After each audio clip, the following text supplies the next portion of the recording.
Donc aujourd'hui, Shakespeare, Roméo et Juliette. Donc Shakespeare, poète, acteur, dramaturge anglais, certainement un des plus célèbres auteurs anglais. Il est né en 1564 et il est mort en 1616.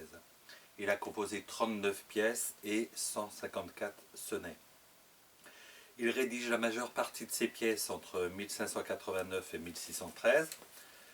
Les premières sont surtout des comédies et ensuite des tragédies, bon, les plus célèbres, Hamlet, Othello, Le Roi Lear, Macbeth, etc. Donc Roméo et Juliette, c'est une tragédie. Elle a été écrite vers 1591 et elle raconte l'histoire de la rivalité entre les Capulets et les Montaigu et dans cette histoire de rivalité, l'histoire d'amour de Roméo et de Juliette qui appartiennent donc chacun aux deux familles. La scène d'aujourd'hui, la scène du balcon, une des plus célèbres scènes du théâtre mondial, voilà, entre Roméo et Juliette. Il se rit des plaies, celui qui n'a jamais reçu de blessure, mais doucement.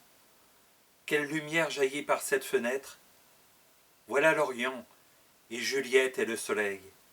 Lève-toi, belle aurore, et tue la lune jalouse, qui déjà languit et pâlit de douleur, parce que toi, sa prêtresse, tu es plus belle qu'elle-même. Ne sois plus sa prêtresse, puisqu'elle est jalouse de toi. Sa robe de vestale est maladive et blême, et les folles seules la portent. Rejette-la. Voilà madame. Oh, voilà mon amour. Oh, si elle pouvait le savoir. Que dit-elle? Rien. Elle se tait. Mais non. Son regard parle, et je veux lui répondre. Ce n'est pas à moi qu'elle s'adresse. Deux des plus belles étoiles du ciel, ayant affaire ailleurs, adjurent ses yeux de vouloir bien resplendir dans leur sphère jusqu'à ce qu'elles reviennent. Ah, si les étoiles se substituaient à ses yeux, en même temps que ses yeux aux étoiles, le seul éclat de ses joues ferait pâlir la clarté des astres, comme le grand jour, une lampe, et ses yeux, du haut du ciel, darderaient une telle lumière à travers les régions aériennes que les oiseaux chanteraient, croyant que la nuit n'est plus. Voyez comme elle appuie sa joue sur sa main.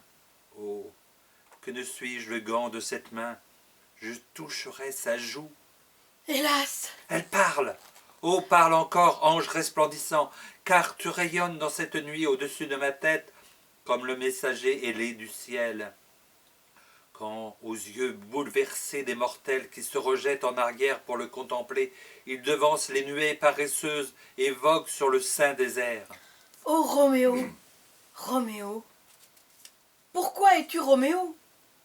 Renie ton père et abdique ton nom. Ou, si tu ne le veux pas, jure de m'aimer. Et je ne serai plus une Capulet. Dois-je l'écouter encore ou lui répondre?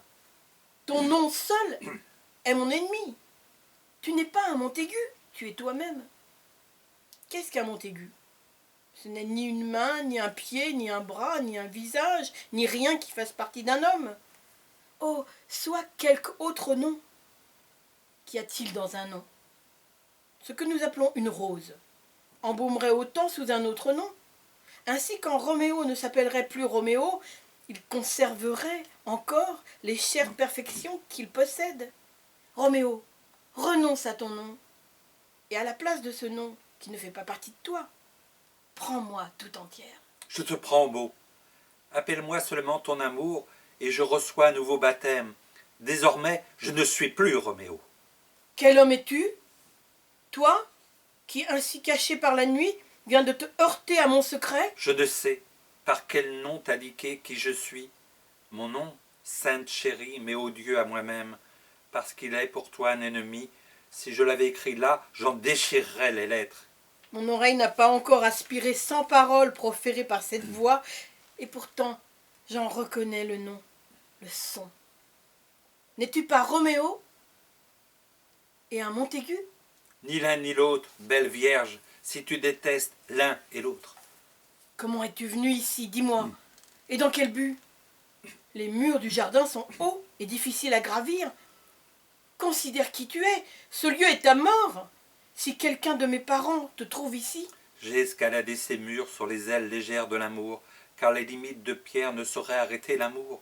Et ce que l'amour peut faire, l'amour ose le tenter. Voilà pourquoi tes parents ne sont pas un obstacle pour moi. S'ils te voient, ils te tueront. Hélas, il y a plus de péril pour moi dans ton regard que dans 20 de leurs épées. Que ton œil me soit doux, et je suis à l'épreuve de leur inimitié. Je ne voudrais pas pour le monde entier qu'ils te voient ici. J'ai le manteau de la nuit pour me soustraire à leur vue. D'ailleurs, si tu ne m'aimes pas, qu'ils me trouvent ici. J'aime mieux ma vie finie par leur haine que ma mort prorogée sans ton amour. Quel guide as-tu donc eu pour arriver jusqu'ici?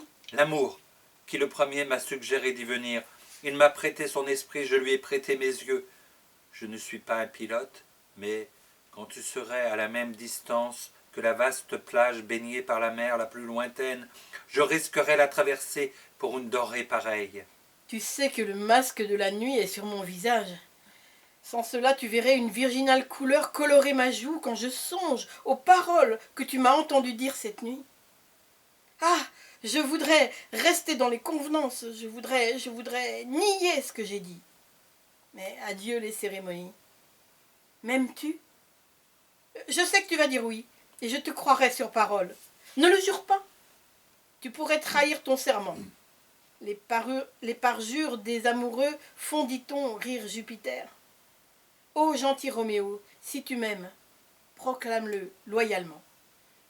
Et si tu crois que je me laisse trop vite gagner, je froncerai le sourcil, et je serai cruel, et je te dirai non, pour que tu me fasses la cour. Autrement, rien au monde ne m'y déciderait. En vérité, beau Montaigu, je suis trop éprise, et tu pourrais croire ma conduite légère. Mais crois-moi, gentilhomme, je me montrerai plus fidèle que celles qui savent mieux affecter la réserve.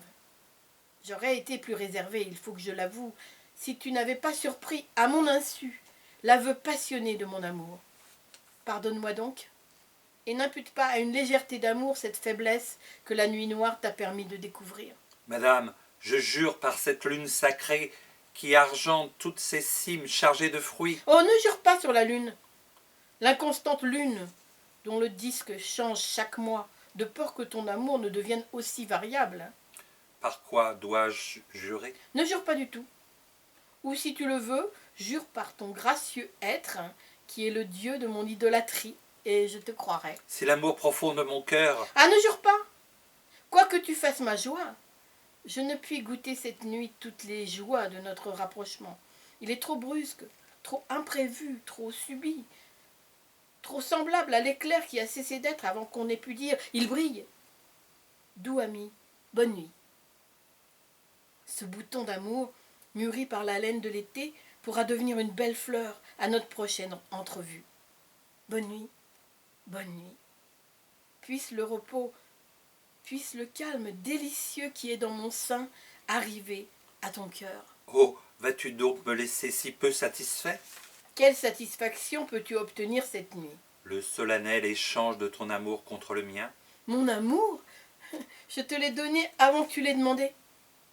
Et pourtant, je voudrais qu'il fût encore à donner. Voudrais-tu me le retirer? Et pour quelle raison, mon amour? Rien que pour être généreuse et te le donner encore. Mais je désire un bonheur que j'ai déjà. Ma libéralité est aussi illimitée que la mer, et mon amour aussi profond. Plus je te donne, plus il me reste, car l'une et l'autre sont infinies. J'entends du bruit dans la maison. Cher amour, adieu. J'y vais, bonne nourrice. Doux Montaigu, sois fidèle. Attends un moment, je vais revenir. Oh céleste, céleste nuit, j'ai peur, comme il fait nuit, que tout ceci ne soit qu'un rêve trop délicieusement flatteur pour être réel.